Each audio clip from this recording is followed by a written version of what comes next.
Seja bem-vindo ao Conversas Aleatórias. Ser bobo às vezes oferece um mundo de saída, porque os espertos só se lembram de sair por meio da esperteza. E o bobo tem a originalidade. Espontaneamente lhe vem a ideia.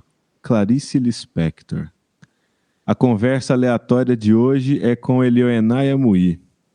Eli Amui é graduado em letras, é humorista e palestrante. Criatividade é a sua melhor habilidade. Apaixonado por gente, poesia, humor, teatro, pintura, fotografia, literatura, fontes de inspiração e motivação. Estuda e escreve humor e motivação há 5 anos. Eli, seja muito bem-vindo ao Conversas Aleatórias, tudo bem? Tudo jóia, olá, prazer estar aqui para fazer uma coisa que bobo gosta, né? Conversa aleatória. Justamente, 2 bobos conversando aqui hoje. Eli, o que te faz gostar tanto dessa frase da Clarice? Então, primeiro que eu sou, não só por ter feito letras, né, mas por gostar de poesia. Sempre gostei muito da Clarice. A Clarice, com certeza, é um dos grandes nomes aí da nossa literatura brasileira. E nesse texto da Clarice, né, o título do texto é Das Vantagens de Ser Bobo. Ela traz um pouco das vantagens, ao mesmo tempo aí, colocando aquilo que talvez seja uma desvantagem para muitos que estão assim à distância, né? E ela faz essa comparação aí, né, entre o bobo e os espertos. E o que eu acho legal é que ela mostra que realmente o bobo ele tá meio que a parte do mundo fazendo o que não é comum, né? O bobo ele vê o mundo de uma forma diferente, ele se expressa de uma forma diferente, e talvez por isso muitas vezes ele é considerado um bobo. Só que o o bobo faz não é uma simples bobagem, né? De uma forma ou de outra, o bobo sempre tem uma grande ideia, e no caso do humor, o bobo está sempre trazendo alegria para a vida das pessoas. E para trazer essa alegria no meio de tanta tristeza, tanta solidão, o bobo ele tem que ter uma inteligência, né? Ele tem que ter uma velocidade de pensamento muito, muito grande, não é? Sim, o bobo, ele não é burro, né? O bobo, na verdade, ele é uma pessoa que está sempre observando o mundo ao seu redor e pensando que ele observa de uma forma não tradicional, às vezes de forma aleatória mesmo, às vezes fora do padrão, e é isso que chama a atenção, né? Então, muitas das vezes, quem trabalha com humor, com poesia, com arte, é considerado um bobo porque o que ele procura, o que ele vê, a forma como ele vê, não é a forma tradicional que o mundo vê, que é aquela busca de uma utilidade para tudo. Muitas das vezes, o que o bobo faz de modo imediato não tem uma utilidade prática no sentido do que o mundo espera, né, de coisas práticas e úteis, né? A utilidade do bobo está muito mais ligada a outras questões que muitas das vezes não são assim tão práticas. Você se considera um bobo?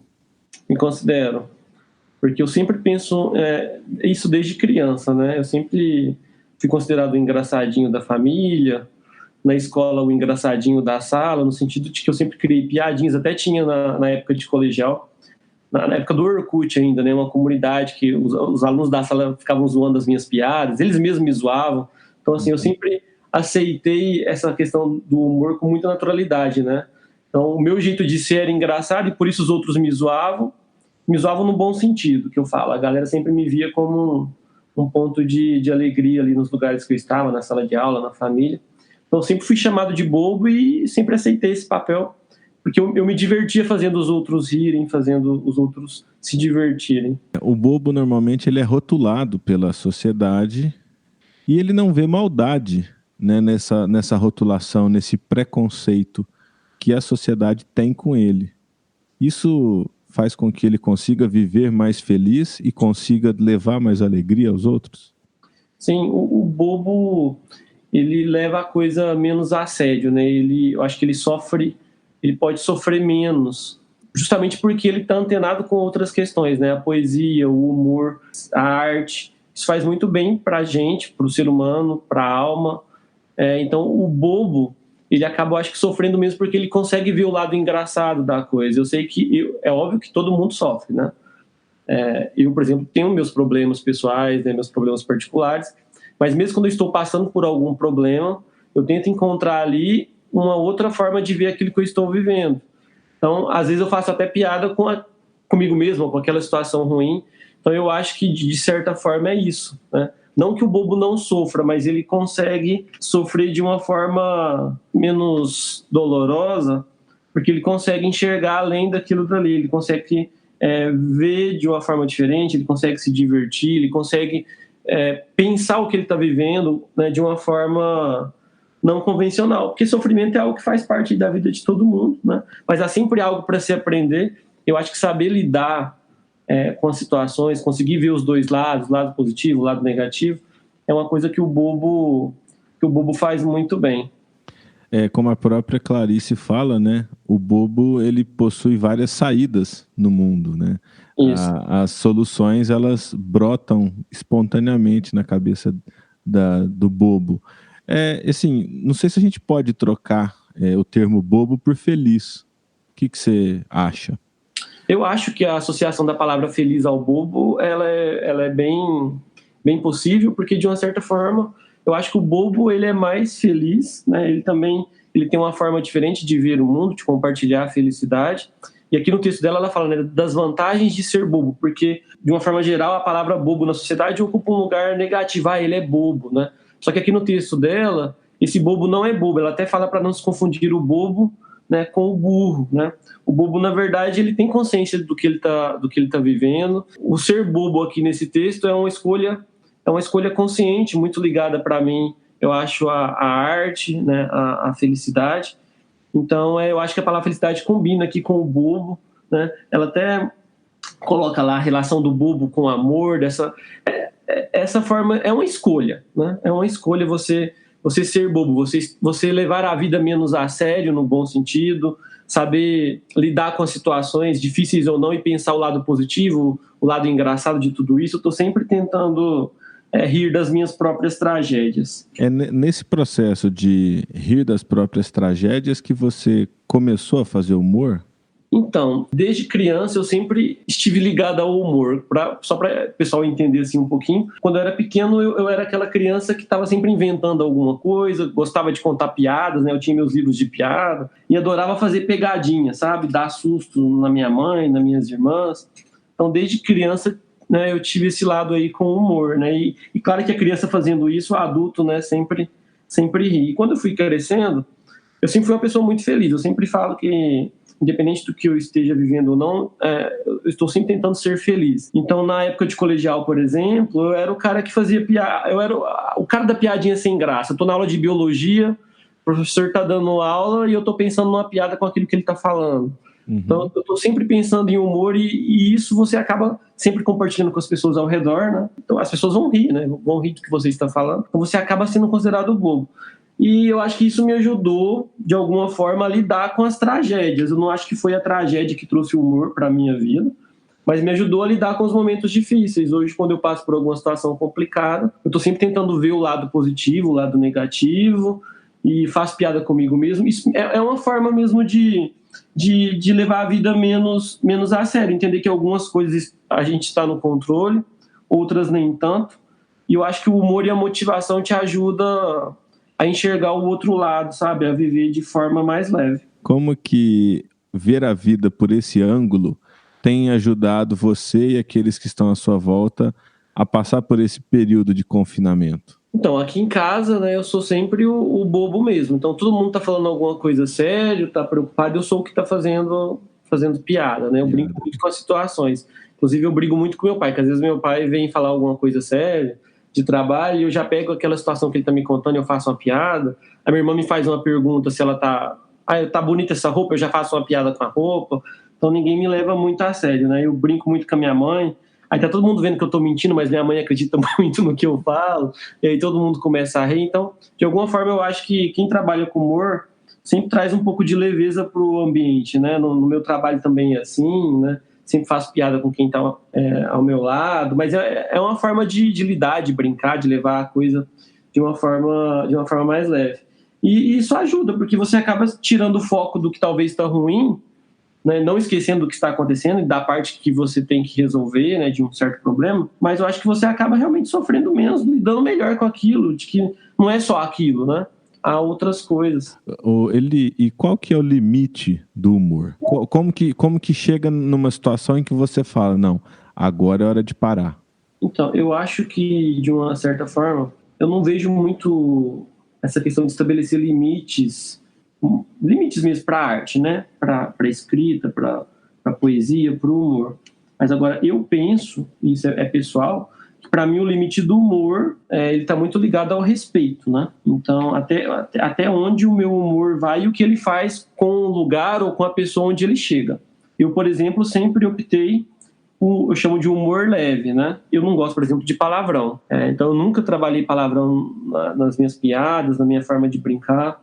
Eu não gosto de ofender o outro. Então, o meu humor, que eu chamo de forma leve, eu trabalho questões amplas, mas eu estou sempre preocupado com a forma.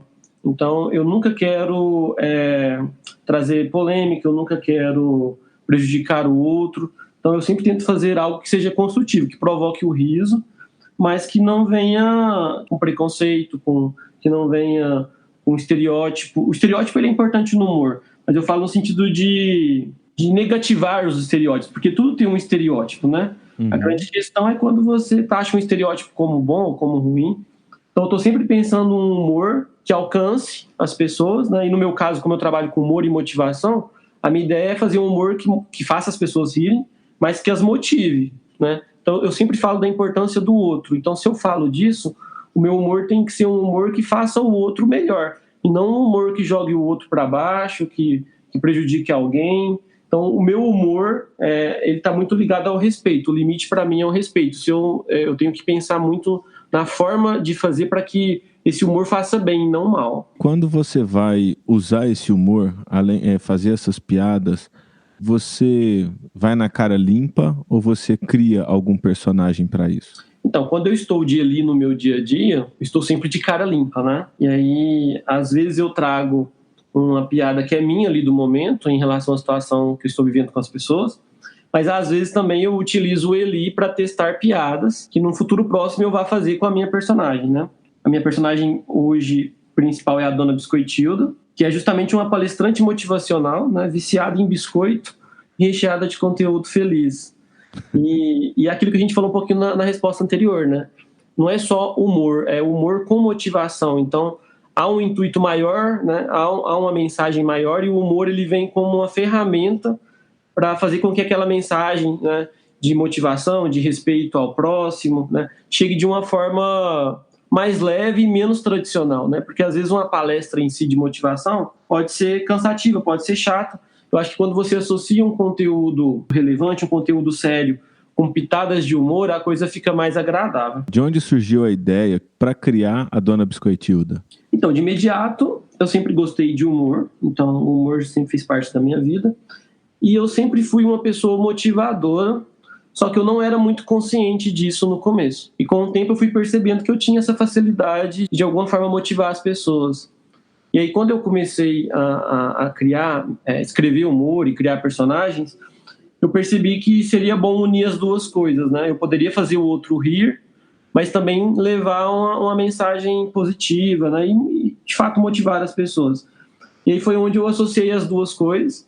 Então a minha palestra, né, a palestra da minha personagem Dona Biscoitilda, é sempre isso, né? É uma mensagem, né? Uma mensagem, um conteúdo sério, mas tratado de uma forma leve, onde eu trago o humor, também trago a poesia para dentro dessas palestras, porque eu acho que a arte, de alguma forma, ela está sempre dialogando com outras artes, né? A arte é um diálogo em si, ela está sempre em diálogo com outras artes, com o mundo, com as pessoas. Então, aí todo mundo quer saber a origem da personagem, né?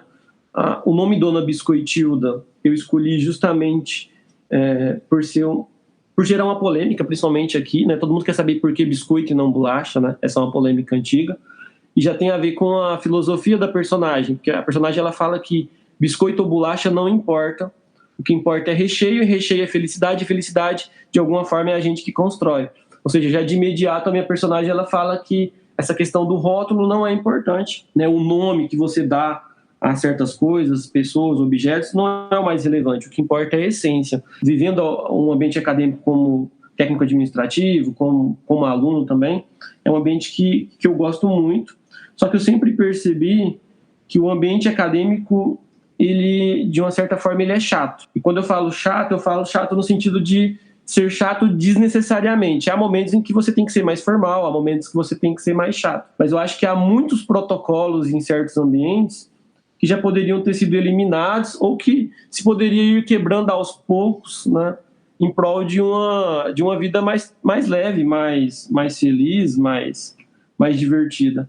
Então, quando eu entrei na UFTM, que eu comecei a escrever essa personagem, eu resolvi criar uma personagem que tem aí... A Dona Biscoitilda, ela é de origem pobre, e ela passa num concurso público, ela se torna chefe, então ela começa a viver todos os protocolos, né, do ambiente público, ela usa terninho, só que ela é uma pessoa que não se encaixa totalmente nesse ambiente.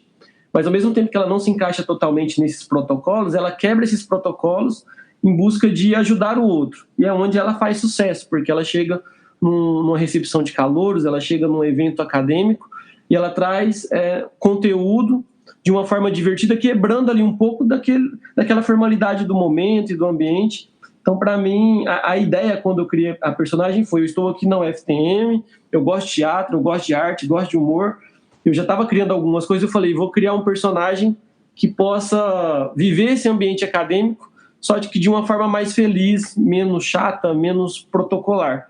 E aí foi onde eu comecei a fazer a Dona Biscoitilda, inclusive, né, para esse público, né? E hoje ele está só expandindo, né? Eu já faço para ambientes fora, né, da universidade, empresas, faço muitos eventos acadêmicos, trago um pouco de um teórico da literatura que eu gosto muito, que é o Roland Barthes, que ele fala um pouco de saber e sabor. E eu concordo muito, porque eu acho que a escola, a universidade, ela é o lugar do saber, sim, ela é o lugar do saber, mas esse saber tem que ter um sabor. Então, qual o sabor que o meu conhecimento tem na vida do outro? Então, assim, eu tenho que pensar no sabor de tudo que eu faço. E eu acho que a universidade, ela é o lugar do conhecimento, só que esse conhecimento ele tem que chegar até o outro e ele tem que fazer bem, né? Então, eu acho que as formas de levar conhecimento, as formas de se discutir dentro da universidade, as formas de se produzir um evento, acho que tem que se pensar esse lado menos protocolar, né? Tem que ter um sabor aí, não pode ser só uma coisa chata ou um protocolo a ser cumprido. E aí eu acho que é onde entra o bobo, né? O bobo ele vem para tornar esses lugares um pouco menos chatos.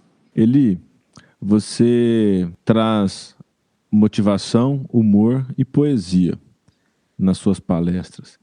Como que entra a poesia? Então, às vezes, quando eu vou participar de alguma organização, de algum evento, né, e a galera vai aí contratar a Dona Biscoitilda, aí quando eu falo que a palestra da Dona Biscoitilda é uma mistura, né, que tem humor, tem motivação e tem poesia, aí às vezes alguém pergunta, né, mas como assim poesia? Por que poesia, né? Eu trago a poesia porque, primeiro, que eu acredito que a poesia é para todo mundo, né? Muitas das vezes, quando se fala a palavra poesia, as pessoas pensam a poesia de uma forma muito acadêmica, né? Em se ler um poema, interpretar, entender aquilo dali de uma forma literária. Mas não, né? A poesia é algo muito mais amplo, né? A poesia é uma forma de ver o mundo. E a poesia, ela é algo que faz bem para o corpo, faz bem para a alma. Então, não tem público para a poesia. O público da poesia é todo mundo. Então, eu trago a poesia justamente por isso, porque, de modo geral, eu não vejo as pessoas usarem poesias, por exemplo, em palestras, né? Eu acho que ali é um momento que cabe a poesia, sim, porque, para mim, o lugar da poesia é qualquer lugar, é todo lugar. Ela é uma nova forma de ver o mundo, ela é uma forma de estar aberto às novidades, né? Eu vejo que algumas pessoas na plateia, por exemplo, se emocionam, tem gente que vem querer saber de que livro que eu tirei aquele texto. Então, esse rótulo que a gente criou para a poesia, de que ela deve estar ali no livro ou num grupo acadêmico, né, de que não é qualquer um que entende a poesia, é um rótulo também desnecessário. A poesia é para todo mundo, ela faz bem, e ela se encaixa muito bem nesse contexto de humor e motivação, que quando eu leio, por exemplo, um Guimarães Rosa, eu aprendo mais sobre mim, eu aprendo mais sobre o mundo, e há muito ali na poesia dele, nos escritos dele, que me motiva a ser uma pessoa melhor, né, a pensar o mundo de uma forma diferente, a enxergar o que eu não via antes. Então eu acho que a poesia está muito ligada com essa questão da motivação, né, da automotivação. Quando você lê poesia, você pode se motivar e, a partir daquele aprendizado, motivar o outro.